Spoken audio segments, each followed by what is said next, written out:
আসসালামু আলাইকুম। গতকালকে পাটের কাজ করতে করতে আমাদের প্রায় বিকাল হয়ে যায়। আমরা দুপুরে খাওয়া দাওয়া করি নাই, কারণ আমি ওদেরকে বলেছিলাম যে আমি নিজ হাতে ওদেরকে কোয়েল পাখি এবং মুরগি রান্না করে খাওয়াবো। পাটের জমিতে পাট কাটার সময় এবং পাটের কাজগুলি করার সময় আমরা প্ল্যান করেছিলাম যে আমরা শুধুমাত্র কোয়েল পাখি ভুনা করব এবং বাড়ি থেকে বলবো আমাদেরকে পোলাও রান্না করে দিতে। কিন্তু আমরা যে কয়েকজনে কাজ করেছিলাম এরপরে দেখলাম যে আরও বেশ কয়েকজন আমাদের এখানে ছিল, তাই চিন্তা করলাম যে শুধু কোয়েল পাখিতে আমাদের হবে না। এর জন্য বাড়িতে বললাম যে আমাদের আরও কিছু মুরগির মাংস দরকার। দ্রুত খামার থেকে একটি মুরগি এনে তারপর ওইটাকে সুন্দর করে কেটে কুটে রেডি করা হয়েছে এবং আমাদের এখানে দেওয়া হয়েছে যে এটা যেন আমরা কোয়েল পাখির সাথে রান্না করতে পারি। দেখতে দেখতে প্রায় সন্ধ্যা হওয়ার উপক্রম, কারণ আমাদের কাজ সেরে আসতে আসতেই বিকাল হয়ে গিয়েছে। এই জন্যই মূলত কাজগুলি আমরা দ্রুত করার চেষ্টা করছিলাম। আমাদের সময় বেশি লাগবে না, কারণ হচ্ছে আমাদের শুধু মাংসটাই রান্না করতে হবে, আর বাকি যা রান্না করার তা তো বাড়ি থেকে রান্না করেই রেখেছে। এই জন্যই মূলত আমাদের দ্রুত এটা হয়ে যাবে ইনশাআল্লাহ। আমরা সেটাই করার চেষ্টা করছিলাম। আমরা যেহেতু অনেক লোকজন একসাথে মিলে কাজ করি, এ কারণে কোনো কিছু রান্না করতে হলে আমাদের বেশি করে রান্না করতে হয়। এর পাশাপাশি আমরা রান্না করার পর এমনিতেই 2-4 জন মেহমান আমাদের এখানে থাকে,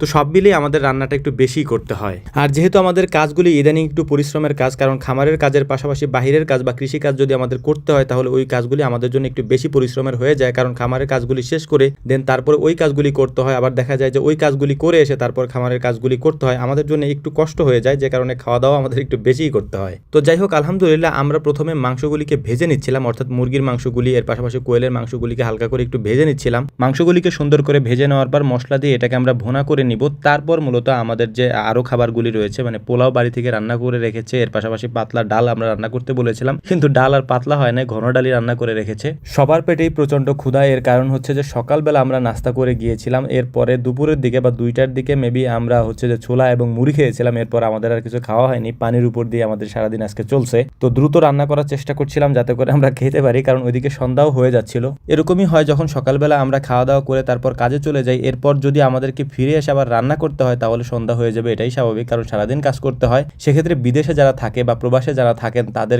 কষ্টের কথা আমাদের মনে পড়ে, কারণ সারাদিন কাজ করে এসে তারপর নিজেদের রান্না করতে হয়। এটা আসলে অনেক কষ্টকর একটা ব্যাপার, কারণ এটা আমরা বুঝি। আমরা যেহেতু সারাদিন কাজ করে এসে মাঝে মাঝে এরকম রান্না করি, দেখা যায় যে আমাদের খেতে খেতে প্রায় সন্ধ্যাই হয়ে যায়। আমরা তো মাঝে মাঝে করি, তাই আমরা হয়তো এই কষ্টটা তেমন একটা বুঝি না, কিন্তু রেগুলার যাদের এই কাজগুলি করতে হয়, অর্থাৎ প্রবাসে যে ভাইরা আছেন তাদের যেহেতু রেগুলার এই কাজগুলি করতে হয়, তো ওনাদের কষ্টটা আসলে আমাদের থেকে অনেক বেশি। তো যাই হোক, আলহামদুলিল্লাহ আমাদের রান্নাবান্না শেষ হয়ে গিয়েছে। যেহেতু পোলাও আগে থেকে রান্না করা ছিল বা রান্না করে রেখেছিল, আমরা বাকি খাবারগুলি রেডি করেছি এখানে। তো সবাই একটা চট বিছিয়ে সুন্দর করে বসে পড়েছি এবং আমাদের খাবারটা আমাদের সামনে পরিবেশন করার জন্য একজনে খাবারগুলি বেড়ে দিচ্ছিল আমাদেরকে। দেখতে দেখতে প্রায় সন্ধ্যায় হয়ে গিয়েছে, মাগরিবের আজান হয়তো একটু পরে দিবে, তাই আমরা দ্রুত করে খাওয়া দাওয়া শেষ করে এখান থেকে ওঠার চেষ্টা করছিলাম। কারণ হচ্ছে যে বাকি অনেক কাজই আমাদের এখনো পর্যন্ত রয়ে গিয়েছে। সারাদিন তো বাইরের কাজ করছি, খামারের অনেক কাজ এখনো বাকি রয়েছে, তাই মাগরিবের পরে ইনশাল্লাহ সেগুলি করার চেষ্টা করব। তো আপনারা আমাদের জন্য দোয়া করবেন যেন আমরা এই কাজগুলি সুন্দরভাবে করতে পারি, এবং আমরাও আপনাদের জন্য দোয়া করি আপনারা যে যে কাজে আছেন সেই হালাল কাজগুলিকে আল্লাহ তাআলা বরকতময় করে দিন। আমাদের জন্য দোয়া করবেন। আসসালামু আলাইকুম ওয়া রাহমাতুল্লাহ।